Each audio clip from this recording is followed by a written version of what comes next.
Your group can go ahead and sit on the cart, Abby said to Mindy. Hearing Abby's words, Bill groaned at the idea that they'd be walking the entire way there. Hannah giggled at Bill's reaction.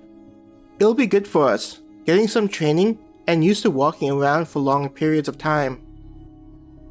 She moved towards her brother and gave him a comforting hug. Seeing Bill not looking forward to the walking made Claire join in on the giggling. Though she wasn't enjoying the thought of walking the entire way to the mines, the idea of getting stronger helped motivate her. Her eyes looked at her sister, wondering whether this was what Abby was thinking about. Thanks. Your group can take our place on the way back. Mindy smiled in appreciation. Turning to her group, she motioned for them to quickly get on board the supply cart so they could be on their way. Chris waved a hand at Claire and Hannah before quickly moving to get on the supply cart. Seeing Chris clumsily getting on the cart made Claire giggle even harder. She blushed when Chris looked back at her, giving an awkward smile as though aware of his lack of physical abilities.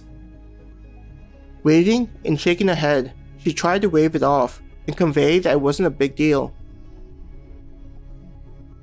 Let's go, the woman sitting at the front of the cart said, flicking the harness in her hands. Getting the signal, the horses slowly moved forward away from the town. With movements showing off how long she'd been doing the job, she guided the horses to the main road. Walking next to the cart, it felt like they were beginning on a long journey like in a book.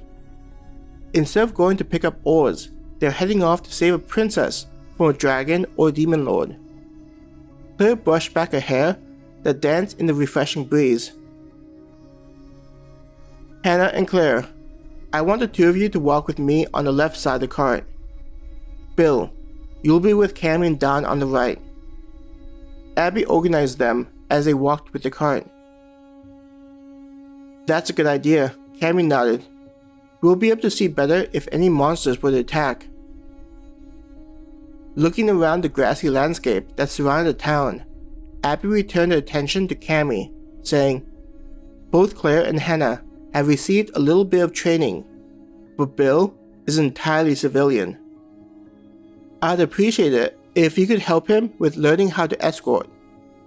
As the worker said, I don't expect any monsters to attack us, so this will be a good chance at developing situational awareness.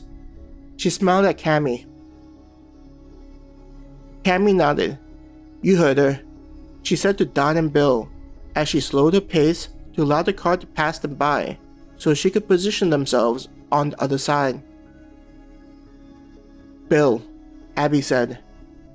When Bill looked at her, she emphasized, even though this should be a walk in the park, I want you to keep your head on a swivel.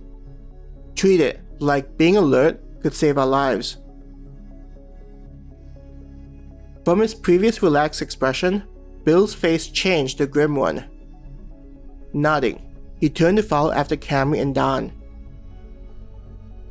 Hearing her sister talking about treating the job of escorting as if it could be dangerous at any time, Claire thought to herself, she's right.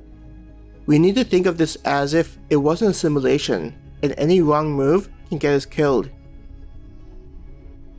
Abby proceeded to remove the laser rifle strapped to her back and held the weapon in her hand. The barrel pointed at the ground, swinging gently back and forth with her steps. What do you think, Claire? Rifle or pistol? Hannah asked. Scanning the grassy landscape and seeing how far they could see around them on this side of the cart, Claire said, I think we should go with the rifle. What do you think? Hannah nodded. I think the same. With how far we can see, we'll be able to attack any threats before they get close. She grabbed the rifle on her back and held it the same as Abby did. Following the movements of her friend, Claire soon had a dependable weapon in her hands.